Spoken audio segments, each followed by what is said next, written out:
pictures. Sometimes when we're referring to pictures, we're just talking though about like the actual pictures out of photo albums, that kind of thing. So you can call this artwork, whatever you want. This is the stuff, by the way, though, that I still get a release on.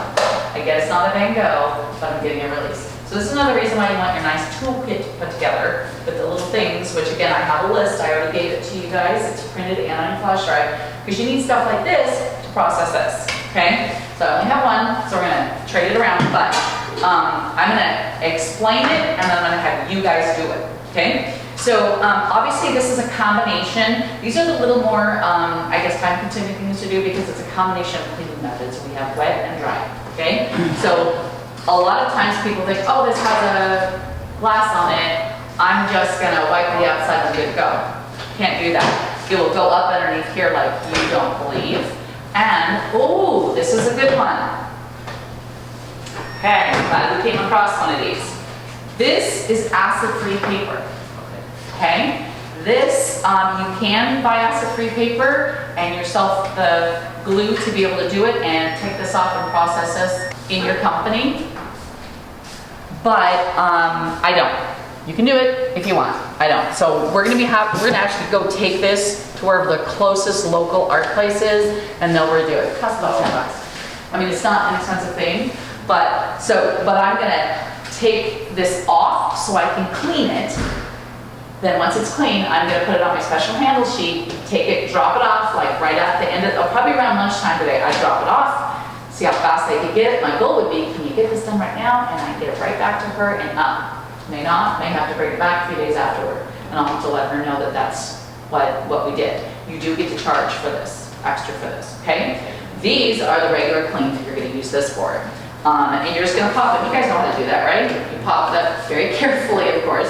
You're gonna pull these up so that you can pop this all off and you're gonna take everything apart. You're gonna separate, there's wet cleaning and then there's dry cleaning. The glass, the frame are gonna be wet cleaning. The rest is gonna be with a dry sponge, dry cleaning. Potentially HEPA. If this is really covered, and it may not be from the fire pit, her house is not very dusty, which I'm pretty impressed with, but in some areas or some people's houses, you have lots of dust. Definitely a HEPA vac. HEPA vacuum this all off first, then take it apart, then do your dry clean and your wet clean. So when I say dry clean, again, we're doing the chem sponge just like we did yesterday on all that other stuff. It's the same processing. First thing that you do when you're taking apart things that have a border, or they call this matting, okay? Clean it first. These sponges can be used even after they're pretty soiled, but especially if I'm dealing with white matting, you use a nice clean and do it first. And be super careful. I don't handle matting with my fingers, I handle on the edges.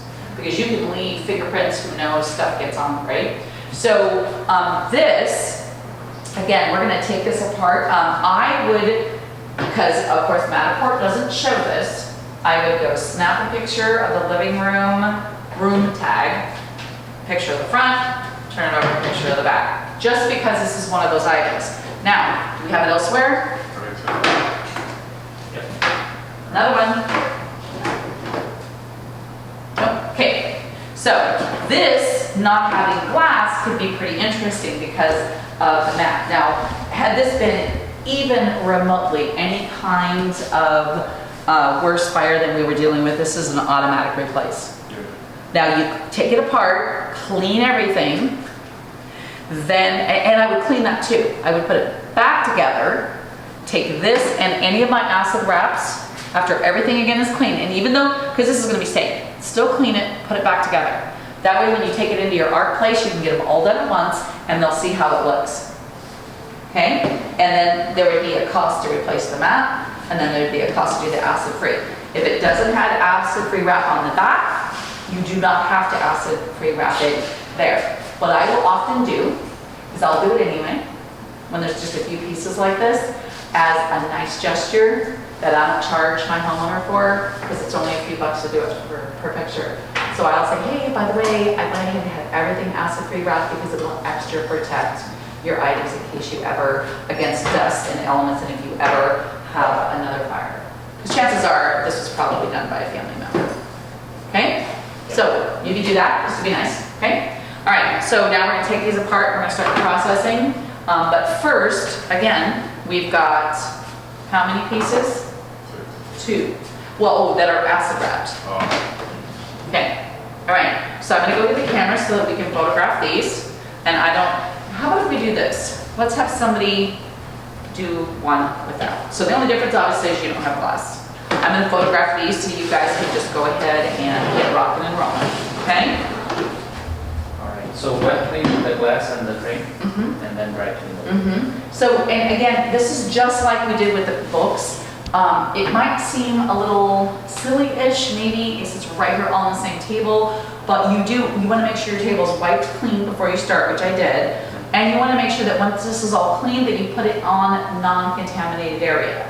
Now, obviously, we have 3 of us here. Usually, there'll probably only be 2 people cleaning here. So you'd lay down towel or microfiber towel, and that's what you would lay your cleaned items on, put them all back together, and then get it right back up on the wall.